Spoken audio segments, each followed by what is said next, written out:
Good morning students. आज अभी हम लोग कैपेसिटेंस में पढ़ने वाले हैं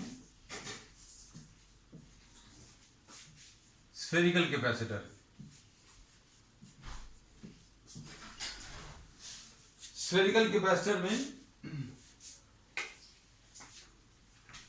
हम लोगों ने सभी जगह पर कैपेसिटर के बारे में यही बताया है कि it consist of two identical conductors placed near to each other. One of these is given a positive charge and other is given a negative charge. ये बोला है। फिर उसके बाद अभी हमने ये बोला है कि भाई अगर आपको कैपेसिटेंस निकालना है तो आप चार्ज को पोटेंशियल डिफरेंस से डिवाइड कर दो। मतलब आपने दो कंडक्टर्स लिए, एक को पॉजिटिव चार्ज दिया, एक को नेगेटिव चार्ज दिया, फिर दोनों के बीच में पोटेंशियल डिफरेंस निकाला, फिर चार्ज को आपने पोटेंशियल डिफरेंस से डिवाइड किया तो आपको कैपेसिटेंस मिल जाएगा। This is the process which we have been doing for different types of capacitors. तो आज भी अभी हम लोग यही करने वाले हैं। दो spherical conductors लेंगे। Suppose we are taking two spherical conductors. One of these is given a positive charge and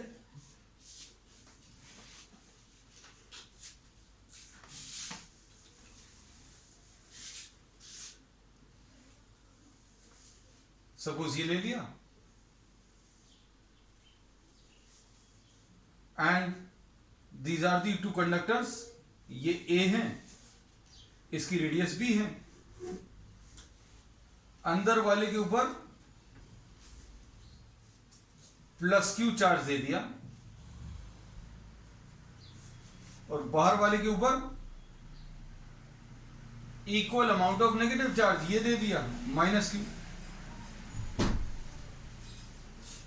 और फिर क्या करेंगे, इन दोनों के बीच में अभी हम लोग पोटेंशियल डिफरेंस निकालेंगे and capacitance will be equal to Q divided by V। ऐसे ही करते हैं अभी हम लोग। अब इसमें अभी हम लोग क्या कर रहे हैं देखना। First of all we will be taking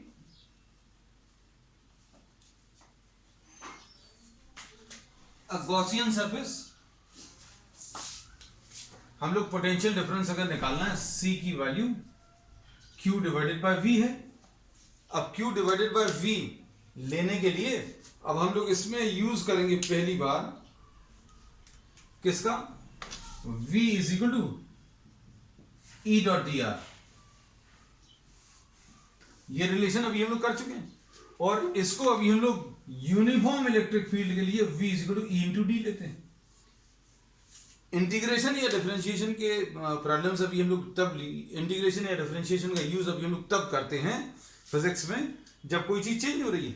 तो अगर आप इसमें देखें तो इन दोनों कंडक्टर्स के बीच में इलेक्ट्रिक फील्ड की वैल्यू जो है डिस्टेंस के ऊपर डिपेंड करेगी।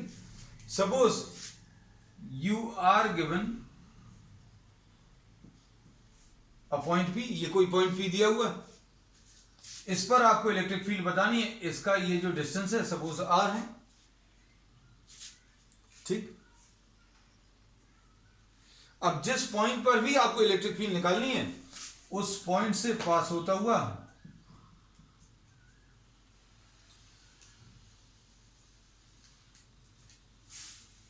हम लोग एक गॉसियन सरफेस ले लेंगे। तो ये एक स्फेरिकल गॉसियन सरफेस ले लिया। तो अब इसमें अगर आप देखें तो इलेक्ट्रिक फील्ड का डायरेक्शन सभी पॉइंट्स पर अगर आपको इलेक्ट्रिक फील्ड बतानी है तो इलेक्ट्रिक फील्ड का direction away from the positive रहेगा। ये अंदर मार्क कर ले रहे हैं क्योंकि इलेक्ट्रिक फील्ड का direction away from the positive, और छोटा सा जो एरिया लिया उसका भी यही डायरेक्शन आएगा।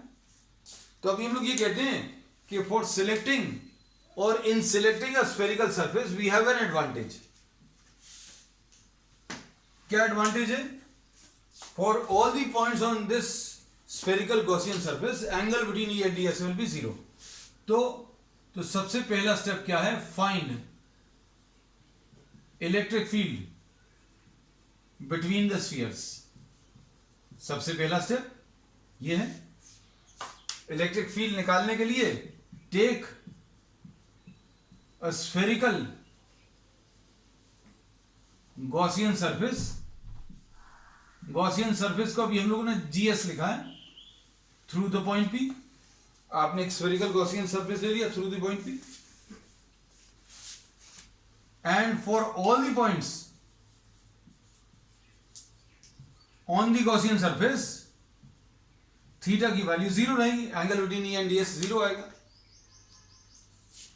अब देखना ध्यान से, flux associated with the Gaussian surface is equal to अंदर का net charge divided by epsilon 0, ऐसा कुछ फार्मूला होता है। अब इसको अगर आप ध्यान से देखें तो फ्लक्स की वैल्यू कितनी आ जाएगी बेटा, E into D S into cos 0 आएगा,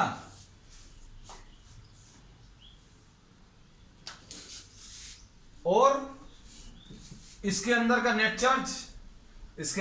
चार्ज प्लस क्यू आएगा डिवाइडेड बाय क्या, एप्सिलॉन 0 आएगा। ये जो रेड कलर का गॉसियन सरफेस बनाया है, इसके अंदर का नेट चार्ज कौन सा है, इसके अंदर का नेट चार्ज जो है पॉजिटिव क्यू। अब इसमें देखो E integration of ds will be equal to q upon 4, sorry q upon epsilon 0, ऐसा कुछ है, और integration of ds will be 4 pi r square. This will be equal to q upon epsilon 0. तो E की value q upon 4 pi epsilon 0 r square। ये अभी हम लोग पहले भी कर चुके हैं इलेक्ट्रिक फील्ड वाले टॉपिक में, यहां पर भी कर लिया क्योंकि बहुत समय भी हो गया था और यहां पर रिक्वायरमेंट भी है। You have to find out the electric field between the two spheres. Electric field between the two spheres will be given by this relation. अंदर वाले पॉइंट पर इलेक्ट्रिक फील्ड 0 रहती है और बाहर वाले पॉइंट पर भी इलेक्ट्रिक फील्ड 0 आएगी। बाहर क्यों आएगी 0 सोचकर देखना, यहां पर जरूरत नहीं है लेकिन फिर भी अभी हम बता दे रहे हैं। यहां पर अगर आप एक गॉसियन सरफेस ले लो, इसके अंदर का ये बाहर वाला गॉसियन सरफेस, अगर आपको बाहर इलेक्ट्रिक फील्ड निकालनी है तो बाहर एक गॉसियन सरफेस लेना पड़ेगा, और बाहर में अगर आपने गॉसियन सरफेस लिया तो उसके अंदर का नेट चार्ज माइनस क्यू और प्लस क्यू दोनों मिलाकर 0 आ जाएगा। तो बाहर वाले में अगर आप देखें इस गॉसियन सरफेस में नेट चार्ज 0 है, और नेट चार्ज अगर 0 है तो फ्लक्स 0 आएगा। फ्लक्स 0 मतलब क्या, इलेक्ट्रिक फील्ड की वैल्यू भी 0 आएगी। अब इसके बाद suppose we are marking these points as A and B. आपने इन पॉइंट्स को ए और बी मार्क कर दिया। अब देखो आगे इलेक्ट्रिक फील्ड की ये वैल्यू का अभी हम लोग यूज करेंगे।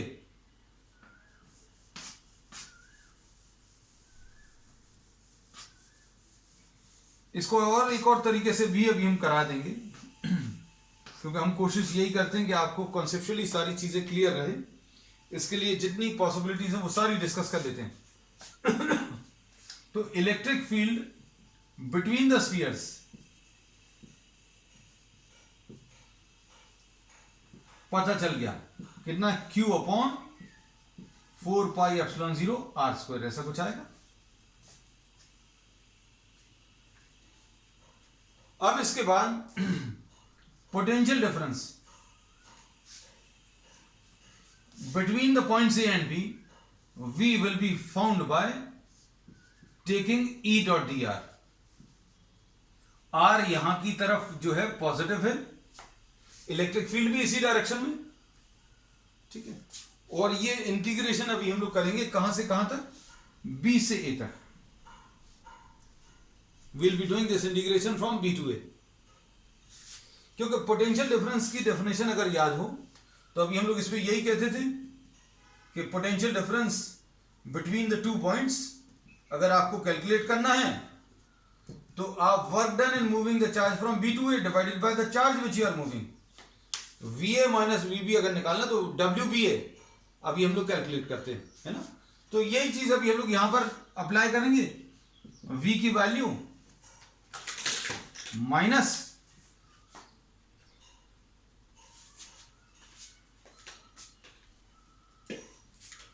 अब यहां पर E की वैल्यू कितनी है, Q upon 4 pi epsilon 0 r square into D R.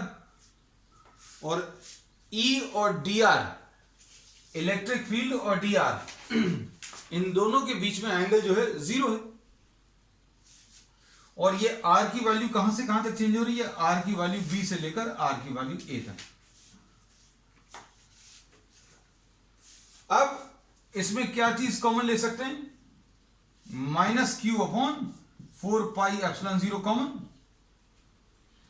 अंदर क्या बचेगा? r to the power of -2 बचेगा और dr बचेगा। कहां से कहां तक? b से लेकर a तक।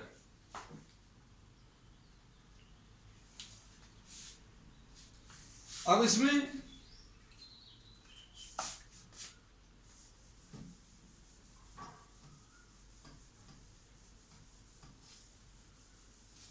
अब देखो आगे,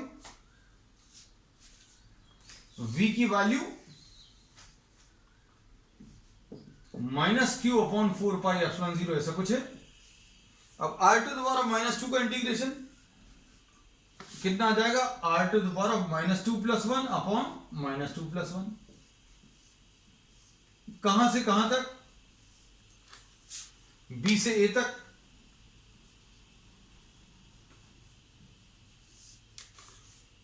डिनोमिनेटर में ये माइनस साइन आएगा, इस माइनस साइन को बाहर ले लो तो कितना आ जाएगा? q अपॉन 4 पाई एप्सिलॉन 0 ऐसा कुछ आएगा।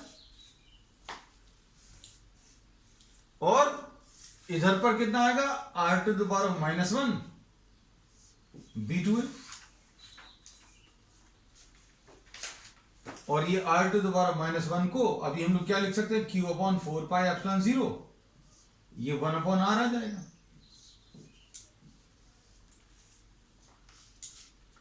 और ये कितना आ जाएगा? q अपॉन 4 पाई एप्सिलॉन 0, पहले ये अपर वैल्यू माइनस ये लोअर वैल्यू, तो ये कितना आ जाएगा? q अपॉन 4 पाई एप्सिलॉन 0, इधर ए बी और ये b माइनस ए। एलसीएम ले लिया, ठीक, नोट करो जल्दी से।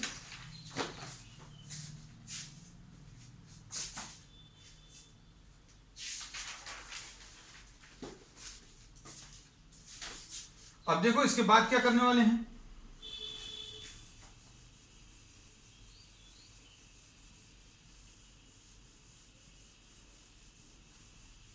पोटेंशियल डिफरेंस आ गया, और पोटेंशियल डिफरेंस आने के बाद V is equal to C is equal to Q divided by V, ऐसा कुछ लिख सकते हैं। Q कितना आ जाएगा? ये तो ऐसे ही लिखा हुआ है।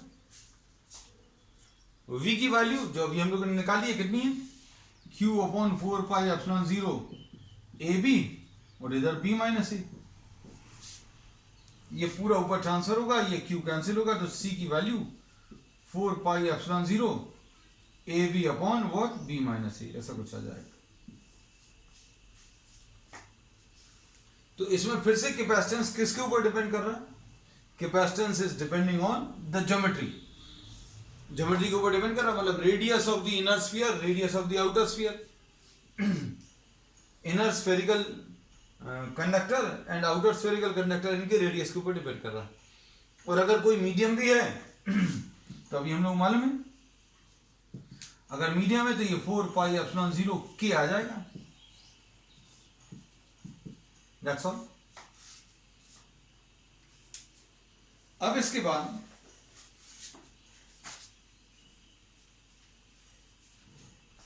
ये कैपेसिटेंस निकालने का सभी जगह पर यही तरीका है। क्या? कि दो कंडक्टर्स लिए, इनमें से किसी एक को पॉजिटिव चार्ज और दूसरे को नेगेटिव चार्ज दिया, और उसके बाद उन दोनों के बीच में पोटेंशियल डिफरेंस निकाला, और पोटेंशियल डिफरेंस निकालकर फिर C is equal to Q divided by V, ऐसा कुछ कर दिया। अब इसके बाद नेक्स्ट, इसमें एक तरीका और है इसको करने का। अगर हमें इलेक्ट्रिक फील्ड नहीं निकालनी है तो बिना इलेक्ट्रिक फील्ड निकाले भी हम लोग कैलकुलेशंस कर सकते हैं। कैसे करेंगे वो देखो। Find out the potential of the point A. आपने ये इनिशियल प्रोसेस तो सेम है, कि अंदर वाले को क्यू चार्ज दिया, बाहर वाले को माइनस क्यू चार्ज दिया, और फिर अंदर वाले का पोटेंशियल VA निकाला और VB निकाला, और फिर उसके बाद VA माइनस VB निकाल लिया, ये V आ जाएगा। ऐसा कुछ कर सकते हैं। तो ये इनफैक्ट अभी हम लोगों ने पिछली क्लासेस में किया हुआ है। अब देखना शायद भूल गए होंगे बेटा, बहुत समय हो गया इसको किए हुए। ए पॉइंट का पोटेंशियल कैसे मिलेगा? ए पॉइंट का पोटेंशियल विल बी, इसको अच्छा लिखा रहने दे रहे, ए पॉइंट का potential will be potential at A due to inner plus potential at A due to outer. A point का पोटेंशियल इनर स्फीयर के कारण और ए पॉइंट का पोटेंशियल आउटर स्फीयर के कारण। कुछ याद आया?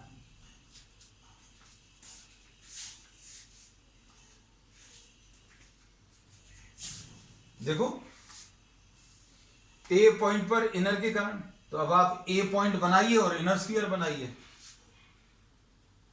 या सिर्फ ए पॉइंट देखो और इनर स्फीयर देखो। जिनको इसी डायग्राम में सब कुछ देखने की आदत है उनके कैलकुलेशन जल्दी हो जाएंगे। नहीं तो आपको रफ में काम करना पड़ेगा। रफ में क्या काम करना पड़ेगा कि भैया ए बनाओ और इनर बनाओ। ए पॉइंट देखो यहां पर बना है और इनर यही वाला है, ये इनर वाला स्फीयर बना लिया, इनर, ठीक, ये ए पॉइंट बना लिया और इसका रेडियस ए है, इसके ऊपर चार्ज क्यू है। और जब ए पॉइंट पर आउटर के कारण बनाना है तो आउटर स्फीयर बनाओ। ये देखो आउटर स्फीयर बना लिया, आउटर स्फीयर के ऊपर चार्ज कितना है? माइनस क्यू है। ए पॉइंट कहां पर है? ये आउटर स्फीयर बनाया और इनर वाला पॉइंट बना लिया, सॉरी ये ए वाला पॉइंट बना लिया। ये अभी हम लोग इसलिए बना लेते हैं क्योंकि अब आपको और कुछ नहीं दिखेगा। ए पॉइंट पर पोटेंशियल इसके कारण अगर बताना है तो कैसे मिलेगा? Q upon 4 pi epsilon 0 A, ऐसा कुछ। ए पॉइंट पर बाहर वाले के कारण अगर बताना है तो this is a point lying inside. कोई पॉइंट किसी कंडक्टर के अंदर लाई कर रहा है और उस पॉइंट पर पोटेंशियल बताना है तो तरीका आपको मालूम है, हमने पिछली क्लासेस में ही बताया, अभी आज फिर रिपीट कर रहे हैं। अगर पॉइंट अंदर है तो कैलकुलेशन करने के लिए आप potential at any point inside will be equal to potential on the surface, surface पर निकाल लो। तो अंदर के किसी भी पॉइंट पर पोटेंशियल सरफेस के पोटेंशियल के बराबर होता है। तो ये कितना आ जाएगा बेटा? Minus Q upon 4 pi epsilon 0 B।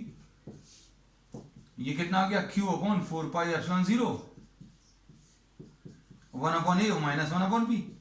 किसी को लगेगा लो आंसर तो अभी आ गया, लग रहा है, लेकिन भैया ये तो ए पॉइंट का पोटेंशियल आया और बी पॉइंट का पोटेंशियल भी निकालेंगे और फिर बी ए माइनस बी भी करेंगे, वो पोटेंशियल डिफरेंस कहलाएगा, है ना। तो इसको देखकर कुछ लोग दिमाग लगा सकते हैं कि भैया ये वी ए, यही अगर अपन लोग निकाल चुके हैं, पोटेंशियल डिफरेंस की वैल्यू इतनी आई थी, लेकिन यहां पर तो एक ही पॉइंट का पोटेंशियल ही आया है, मतलब वीबी की वैल्यू 0 आने वाली है। ये पहले से भी हमने बता दिया, जिन लोगों ने पहले किया हुआ है पिछली क्लासेस में उनको समझ में आ जाएगी ये बात, और जिनको नहीं मालूम ना या नहीं याद तो उनके लिए अभी हम आपको ये चीज कैलकुलेट करके बता दे रहे हैं। देखो जरा,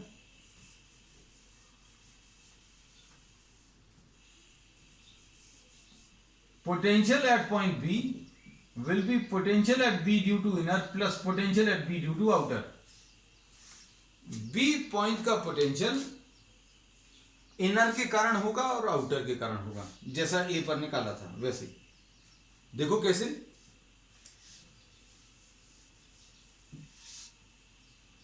बी पॉइंट बनाओ और इनर स्फीयर बनाओ।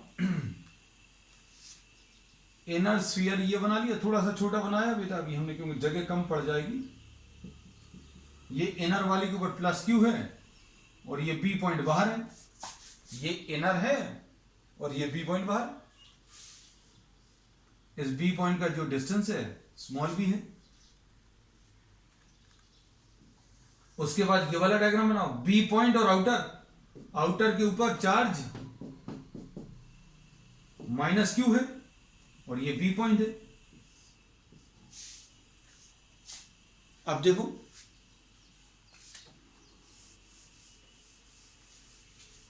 हम वी ए लिखा रहने दे रहे हैं क्योंकि इसकी जरूरत पड़ेगी अपन को। अब देखो बी पॉइंट पर इनर स्फीयर के कारण, ये बी पॉइंट पर इनर स्फीयर के कारण कितना आ जाएगा, ये पॉइंट बाहर है तो बाहर के कैलकुलेशन से सिंपल है, पॉइंट चार्ज जैसा मान लो Q upon 4πε0 b plus B point बाहर वाले के ऊपर है तो इसका पोटेंशियल ऐसा कुछ आ जाएगा।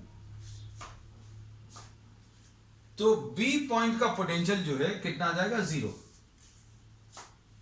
तो this we have calculated in fact in our previous classes, but इस टॉपिक में यूज हो रहा तो अभी मैंने पूरा फिर से करा दिया। अब क्या आएगा, वी ए मालूम है, वी बी की वैल्यू 0 है, तो V A minus V B की वैल्यू कितनी आ जाएगी बेटा, V A minus V B, V A is Q upon 4πε0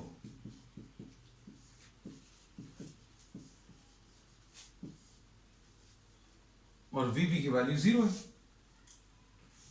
V A की वैल्यू लिख ली इसलिए इसको रब कर दे रहे, वी बी की वैल्यू भी लिख ली, तो कितना आ जाएगा ये v will be equal to q upon 4πε0 b minus A upon A B. फिर c निकालने का प्रोसेस बिल्कुल वही है लेकिन एक स्टेप भर है तो अभी हम लिख भी दे रहे हैं, c will be equal to q divided by v, और ये कितना आ जाएगा, q divided by v is q upon 4πε0 A B और b माइनस ए, ये कटेगा तो ये 4πε0 ए बी अपॉन क्या, b माइनस ए, सी की ये वैल्यू आ जाएगी 4πε0 A B upon b minus A. ठीक, अब इसके बाद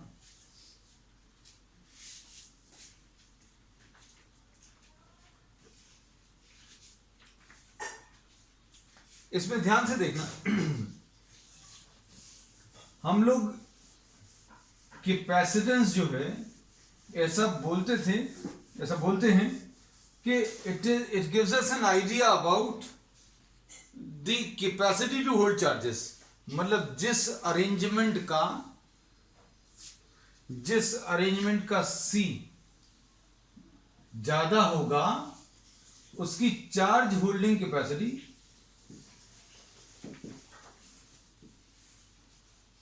ज्यादा होगी। तो अब हम लोगों ने कैपेसिटर जो बनाया था वो दो आइडेंटिकल कंडक्टर्स की मदद से बनाया था। अब इमेजिन करो इसमें अगर आप ये सेकंड वाला कंडक्टर बहुत बड़ा कर दें, मतलब सेकंड वाला कंडक्टर बहुत बड़ा कर दें, मतलब बी की वैल्यू इनफाइनाइट कर दें, मतलब क्या बचेगा यहां पर सीन में, यहां पर सिर्फ ये वाला कंडक्टर बचेगा जिसके ऊपर कितना चार्ज है, क्यू चार्ज है।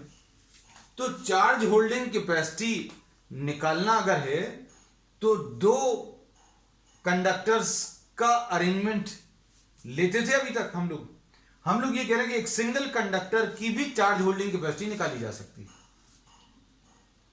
इसमें क्या असम्पशन लिया अभी हम लोगों ने, इसमें ये असम्पशन लिया कि भाई ये जो दूसरा कंडक्टर है वो बहुत बड़ा है, बहुत बड़ा क्या, जितना बड़ा आप सोच सकते हो उससे भी बड़ा कर दीजिए, मतलब ये बी को आप इन्फिनिटी पर ले जाइए, तो मतलब यहां पर क्या बचेगा, यहां पर तो एक ही कंडक्टर बचेगा, दूसरा कंडक्टर है ही नहीं।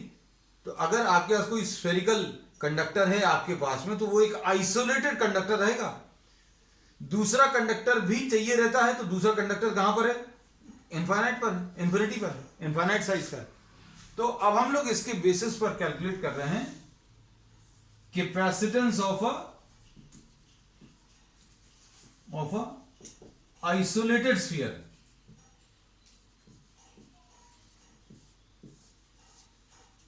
नेक्स्ट जो है capacitance of a isolated sphere.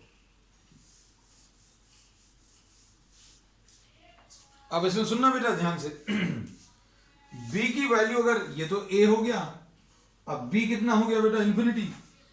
अब इसमें डायरेक्टली अगर आप इन्फिनिटी रख दोगे, ध्यान से देखना, ये ऊपर इन्फिनिटी आ जाएगा, नीचे भी इन्फिनिटी आ जाएगा, तो ऊपर और नीचे इन्फिनिटी, इन्फिनिटी अपॉन इन्फिनिटी जो है अनडिफाइंड नंबर है। तो अपन ऐसा कुछ अप्रोच तो ले नहीं रहे, तो हम लोग क्या कर रहे हैं, c is equal to 4 pi epsilon 0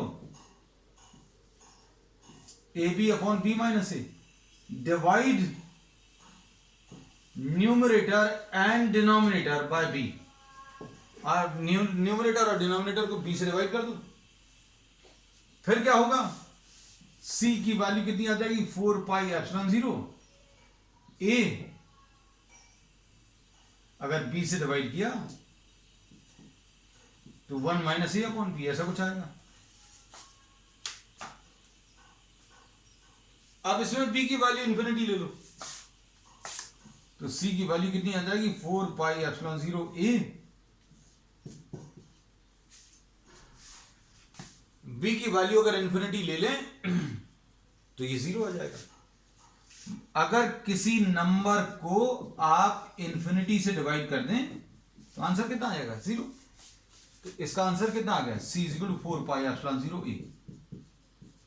तो ये कैपेसिटी या capacitance of an isolated sphere है।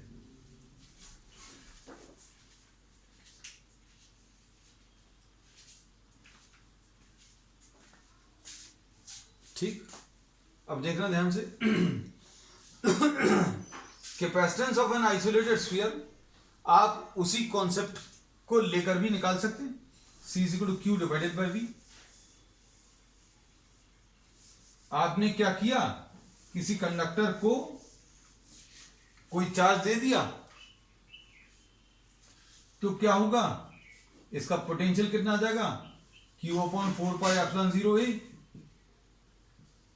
इसका पोटेंशियल आ गया ये, लेकिन हमें दूसरा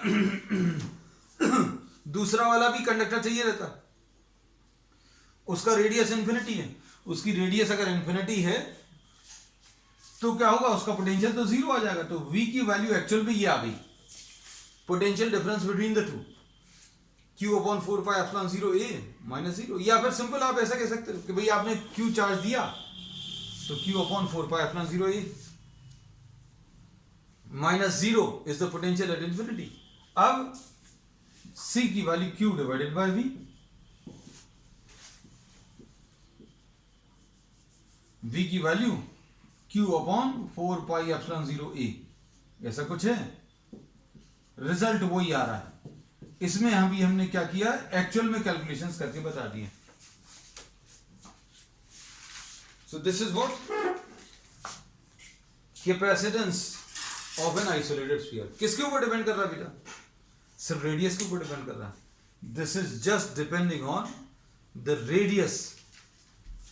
रेडियस जितनी ज्यादा बड़ी होगी उतना ज्यादा उसकी चार्ज होल्डिंग कैपेसिटी आएगी, है ना।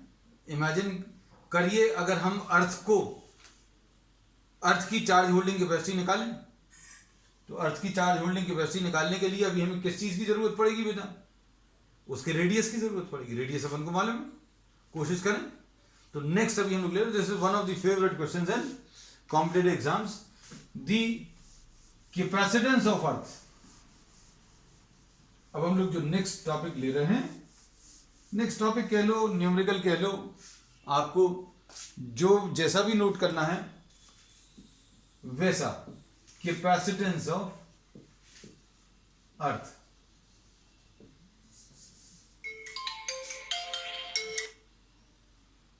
अब इसमें कैपेसिटेंस ऑफ अर्थ अगर आपको निकालना है,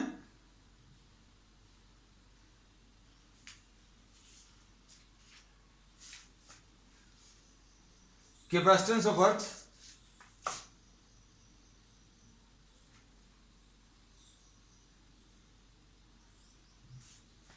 C की वैल्यू 4 पाई एप्सिलॉन 0 a होता है, हम R लिख देना है, 4 पाई एप्सिलॉन 0 R, और ज्यादा क्लियर रहेगा।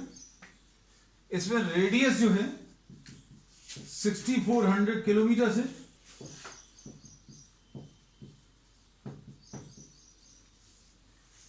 मीटर ऐसी कुछ आ गई, ठीक।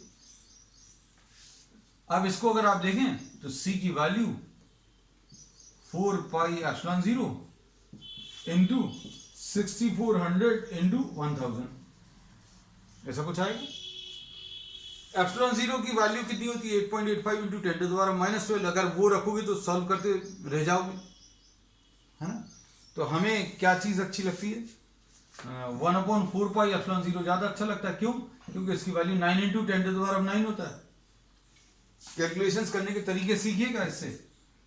6400 इंटू 1000 अपॉन 1/4 एप्सिलॉन जीरो, ऐसा लिख लिया। लिखा वही चीज है, अगर आप इसको ऊपर ट्रांसफर करोगे तो वही आएगा।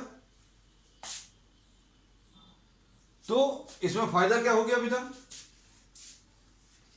यहां पर लिखते रहे,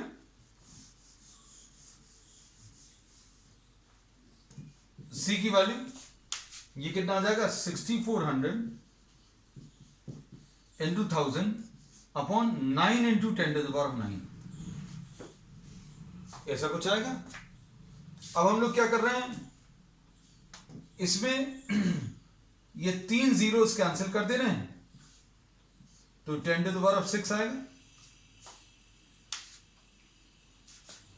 तो कितना मिलेगा यहां पर, सी की वैल्यू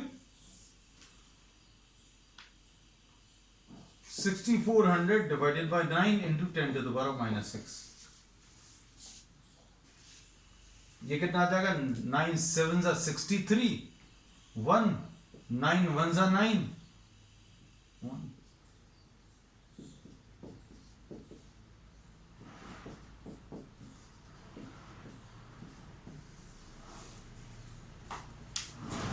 तो अर्थ की जो कैपेसिटेंस है वो याद रखना ये, क्योंकि कॉम्पिटिटिव एग्जाम्स में कई जगह पूछी जाती है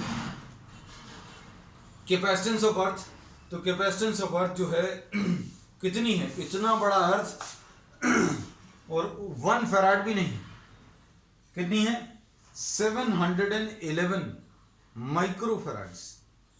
तो इसमें अभी हम लोग ये नहीं कह रहे कि अर्थ की कैपेसिटेंस बहुत कम है, इसको अभी हम लोग ये कहते हैं कि फैराड जो है, जो यूनिट है, that is very very large, ये बहुत बड़ी वैल्यू है ना। तो सी की वैल्यू कितनी आई है 711 माइक्रोफैराड्स फॉर अर्थ, ठीक है। अब आज के लिए अभी हम लोग यहीं पर कंक्लूड कर रहे हैं, क्योंकि नेक्स्ट टॉपिक जो स्टार्ट करना that is a bit long and will be starting it on the next time, cylindrical capacitor, ठीक है। ओके।